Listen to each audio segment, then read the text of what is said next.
بسم اللہ الرحمن الرحیم۔ درس نمبر 53، بنی اسرائیل پر بادل کا سایہ اور منہ و سلویٰ کا نزول۔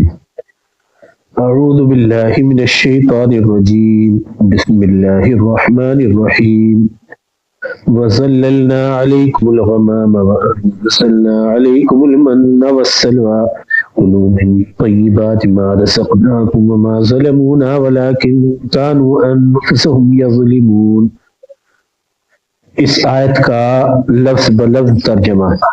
وَظَلَّلْنَا اور سایہ کیا ہم نے، علیکم تم پر، الغمامہ بادل کا، وَأَنزَلْنَا اور اتارا ہم نے، علیکم تم پر، منہ و سلویٰ منہ اور سلویٰ، کلو کھاؤ، من طیباتی پاکیزہ چیزیں، ما رزقناکم جو ہم نے تم کو دی ہیں، وما ظلمونا اور انہوں نے ہمارا نقصان نہیں کیا، ولیکن کانوا بلکہ تھے وہ، انفسہم خود پر، یظلمون ظلم کرنے والے۔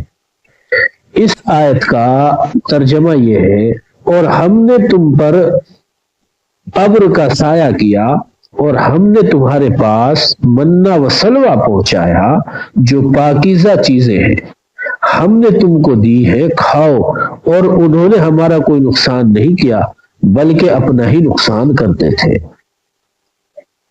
اس آیت کی تشریح یہ ہے، اس آیت میں 5 باتیں بتلائی گئی ہیں۔ نمبر 1، ہم نے تم کو بادل کا سایہ عطا کیا۔ نمبر 2، اور تم پر منہ و سلویٰ نازل کیا۔ نمبر 3، اور کہا کہ جو پاکیزہ رزق ہم نے تمہیں بخشا ہے کھاؤ۔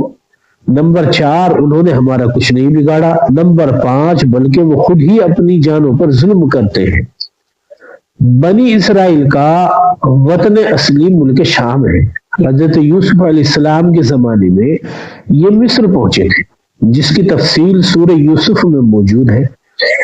بنی اسرائیل چونکہ مصر میں تھے تو ملک شام پر عمالقہ نامی ایک قوم نے شام پر قبضہ جما لیا تھا۔ جب بنی اسرائیل کو مصر والوں کی غلامی سے حضرت موسیٰ علیہ السلام کی برکت سے آزادی اور نجات مل گئی، اور فرعون کے غرق ہونے کے بعد بنی اسرائیل کو پورا اطمینان بھی حاصل ہو گیا اور بنی اسرائیل کی ہدایت کے لیے تورات بھی نصیب ہو گئی، تو اب اللہ تعالیٰ کی طرف سے بنی اسرائیل کو حکم ہوا کہ اپنے اصل وطن ملک شام چلے جائیں اور اپنے ملک پر قبضہ جما لیں اور عمالقہ سے جہاد کریں۔ ظاہر ہے کہ بنی اسرائیل کے لیے ایک سنہری موقع تھا اور ان کے ساتھ خدائی مدد بھی تھی، وقت کے نبی بھی تھے، ساتھ تھے، اللہ کی کتاب تورات بھی ان کے ساتھ تھی۔ جب بنی اسرائیل ملک شام کے قریب پہنچے تو عمالقہ کی طاقت و قوت سے ڈر گئے اور جہاد کرنے سے انکار کر دیا، اور ہمت و جرت کے بجائے بزدلی اور بے یقینی کی کیفیت دلوں میں پیدا کر لی۔ چنانچہ بنی اسرائیل ایک میدان میں 40 برس تک حیران و سرگردہ پھرتے رہے۔ اس میدان کا نام ہی میدان طیہ پڑ گیا، اور طیہ کے معنی حیرانی و سرگردانی کے ہیں۔ یہ میدان طیہ بالکل کھلا میدان تھا، نہ کوئی عمارت تھی نہ مکان تھا۔ بنی اسرائیل دھوپ میں تپ رہے تھے۔ اللہ تعالیٰ نے جہاں ان کو دوسری کئی نعمتوں سے نوازا، وہیں اور 2 نعمتوں سے بھی نوازا، جن کا ذکر سورہ بقرہ کی اس آیت میں ہے۔ ایک نعمت تو یہ دی کہ ہلکے ہلکے بادل کا سایہ ان پر کر دیا، اور ان کی بھوک کو مٹانے کے لیے ان پر منہ و سلویٰ 2 چیزیں عطا کی۔ من ایک لذیذ قدرتی غذا تھی جو شہد کی طرح جمی ہوئی اور دانے دار آسمان سے گرنے والی شبنم کی قسم کی چیز تھی، اور دوسری چیز سلویٰ عطا کیا گیا جو ایک قسم کا بٹیر تھا۔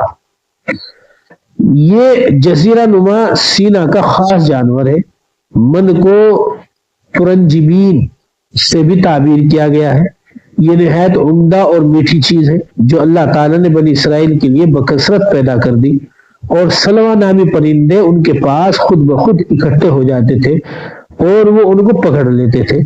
سورہ اعراف کی آیت نمبر 160 میں بھی بنی اسرائیل پر کیے گئے ان 2 احسانات کا تذکرہ یوں موجود ہے، وَسَلَّلْنَا عَلَيْكُمُ الْغَمَامَ وَأَنزَلْنَا عَلَيْكُمُ الْمَنَّ وَالسَّلْوَىٰ، اور ہم نے ان کو بادل کا سایہ دیا اور ہم نے ان پر منہ و سلوہ اتارا۔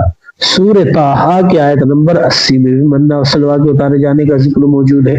منہ و سلوہ کے بارے میں بنی اسرائیل کو یہ حکم تھا کہ ہر شخص ہر روز ضرورت کے بقدر لے اور دوسرے دن کے لیے جمع نہ کرے، مگر بنی اسرائیل نے اس میں بھی نافرمانی کی اور حرص کے مارے اٹھا کر رکھنے لگے۔ اس کا انجام یہ ہوا کہ گوشت سڑنے لگا۔ اللہ تعالی ہمیں اس کی نعمتوں کو صحیح طریقے سے استعمال کرنے کی توفیق عطا فرمائے۔ آمین ثم آمین۔